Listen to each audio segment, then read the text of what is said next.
I'm in the Spell to Write to Read, step 4. And step 4 talks about evaluating achievement level.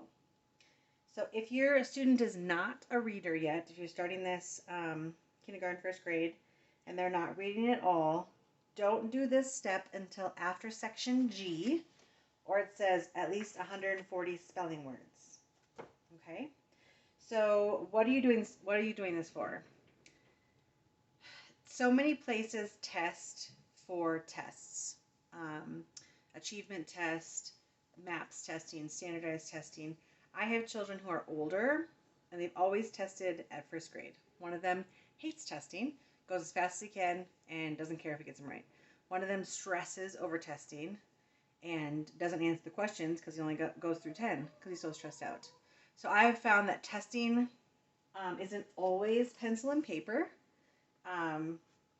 So sometimes you do test in different ways. Oral testing, ask them how to spell a word. You can do it while you're doing dishes, playing a game, out for a walk, just to make sure you're actually getting an accurate reading. So because my kids are older, what you do is you go to page 196 and you print off the diagnostic spelling test paper, name, age, grade, date, and then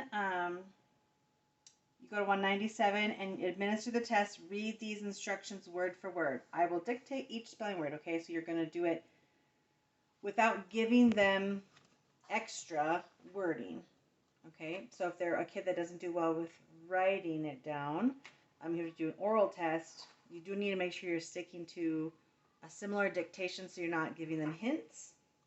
And then page 199 has diagnostic test 1, 2, 3, 4, and 5, 6, 7, 8 different tests. So the first time I gave the test, I gave them diagnostic test 1. The second time, I gave them 2. So you're mixing it up using words from the WISE Guide. So you're using words that are going to be taught in the spelling book. So because my kids are older, I gave them all spelling list A. And because they're older too, even though they don't test super well, I wanted to see how they did with pencil and paper.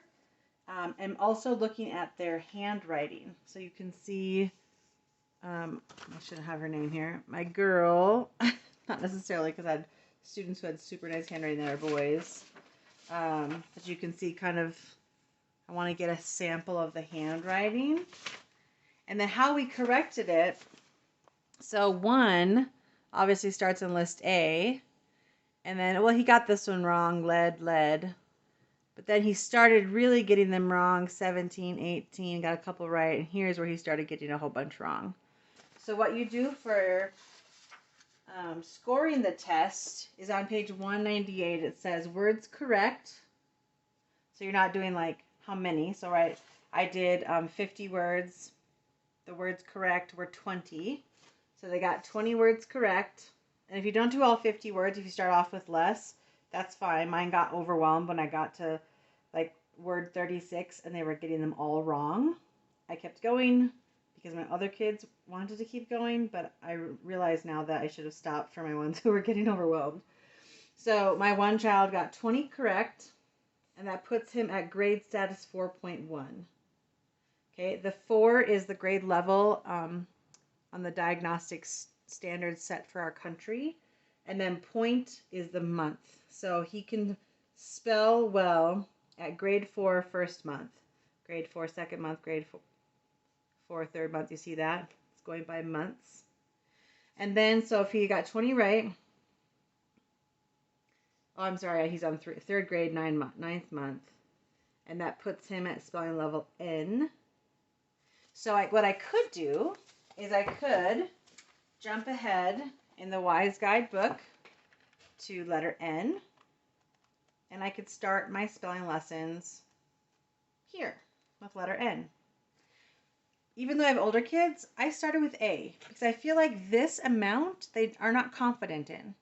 They don't spell confidently. And so we started back at A just to get the flow of the program, and we went really fast. If you watch my previous videos, you'll notice that I go really fast because we're just kind of catching them up to where they're at.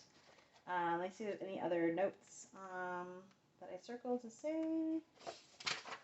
Oh, right. So it's not just your spelling also, because spelling's the first thing. I audioed them orally reading out loud, and then asking them questions on comprehension. There is the McCall-Krabs test for comprehension. My kids currently have a speech therapist who does a lot of comprehension, so I didn't actually test them on that. Then writing, I had them write out some thoughts. Here it says, like, I like or don't like school. There's some things about my best friend. My favorite sport is. And so they were trying to, I said, just write it for me. And I made them at least write 3 sentences. Two of mine did not want to write at all. So looking at their penmanship was really good. And then also dating it and keeping it in a safe place. And then you want to evaluate often. Once we got through a whole bunch of lists, I think I did A through H2 because we were in such a hurry. And then I did it again, and most of them got 100%, which is cool. So that made them, I mean, they would have gotten 100% because obviously they scored well on their first test, but that helped them to feel more confident about themselves. So, to test or not to test?